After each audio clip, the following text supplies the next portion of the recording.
Mes chers amis, bonjour. Au lendemain de la victoire du SCO à Dijon, nous trouvions intéressant de prendre du recul et de voir avec vous les tenants et les aboutissants de cette rencontre. Nous allons donc analyser tout cela ensemble. Commençons de suite avec le sommaire. Cette analyse se décompose donc en trois parties. La première, c'est évidemment la rencontre en elle-même. Viendront ensuite une analyse du travail de l'ombre qu'a produit Sedatube, et enfin un focus sur le duo dynamite du SCO lors de cette rencontre. Ceci étant dit, commençons sans plus tarder. Parlons tout d'abord de la physionomie de la rencontre. Si Bruno Manga est tout proche de marquer contre son camp au bout de seulement quelques secondes de jeu, ce sont pourtant les Bourguignons qui ont le dessus dans cette rencontre. Schedler trouve même la mire à la 9e minute, mais son but est logiquement refusé pour un hors-jeu.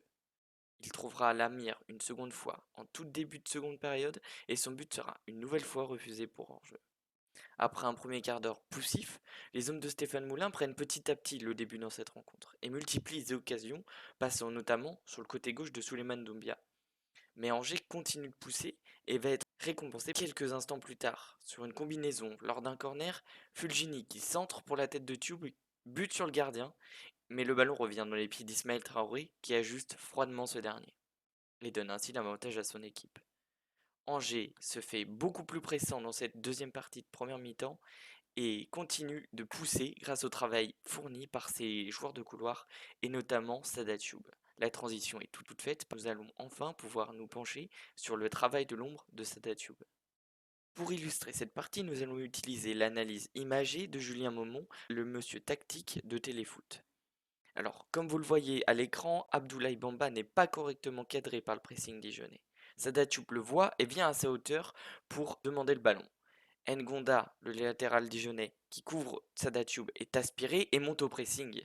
Jusqu'ici, le pressing est efficace, mais la belle de Thioub n'est qu'un leurre et libère la profondeur pour Kanga, à gauche de votre écran, qui va se retrouver en position de frapper.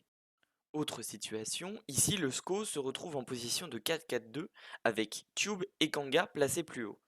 Sada Tube effectue un premier appel vers le porteur de ballon qui est encerclé à l'écran et oblige le défenseur à s'avancer. Puis il effectue un contre-appel dans la profondeur et se retrouve en situation de 2 contre 2. Si Sada Tube met en grand danger la défense dijonnaise, c'est l'autre côté qui fait également beaucoup de mal aux Dijonnais. Et comme vous pouvez le voir à l'écran, nous allons parler du duo dynamite de ce SCO lors de cette première rencontre. C'est le duo tout simplement Mathias Pereira-Lage et Souleymane Doumbia, tous les deux titularisés dans le couloir gauche du 4-1-4-1 de Stéphane Moulin. Ici, à l'écran, Romain Thomas est à la relance et saute la première ligne offensive dijonnaise grâce au bon positionnement de Mathias Pereira-Lage entre les lignes qui étire le bloc bourguignon. Il combine avec Souleymane Doumbia qui peut prendre la profondeur puisque le latéral est aspiré par l'appel justement de Mathias Pereira-Lage.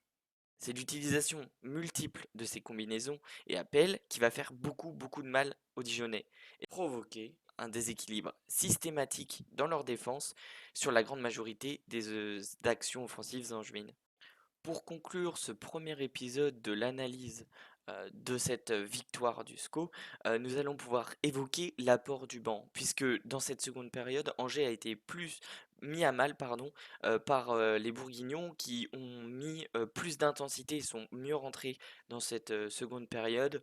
Mais petit à petit, à partir de la 70e minute de jeu, l'inverse va se produire et c'est Angers qui va se faire plus pressant notamment grâce aux entrées de Casimir Ninga, d'Enzo Ebos et Farid El Melali, qui, toujours dans ce rôle de prendre dans cette prise de profondeur, pardon, qui vont vraiment mettre à mal les Dijonnais. Farid El Melali rate l'immanquable sur un centre d'Enzo Ebos. Le gardien était battu, mais Farid El Melali ne peut ajuster sa tête. Puis il combinera avec Casimir Ninga en 1-2 et le ballon filera devant la cage d'Alfred Gomis, mais personne ne sera en mesure de la mettre au fond. En conclusion, Angers n'a jamais vraiment été inquiété par ces Dijonnais, même si les deux buts refusés à Schedler, logiquement pour hors-jeu, changent véritablement l'issue de la rencontre.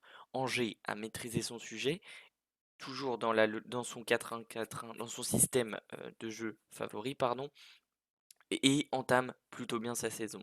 De belles promesses de jeu sont faites notamment par ces joueurs de couloir comme vous l'avez vu dans l'analyse, mais tout cela sera à confirmer lors du prochain match qui opposera Angers aux Girondins de Bordeaux dimanche prochain à Raymond Kopa. Nous espérons une nouvelle victoire de ce SCO d'Angers. Les amis, c'est tout pour ce premier épisode de La Victoire à la Loupe. Nous vous remercions de nous avoir écoutés. N'hésitez pas à lâcher un pouce bleu et à vous abonner si cette vidéo vous a plu.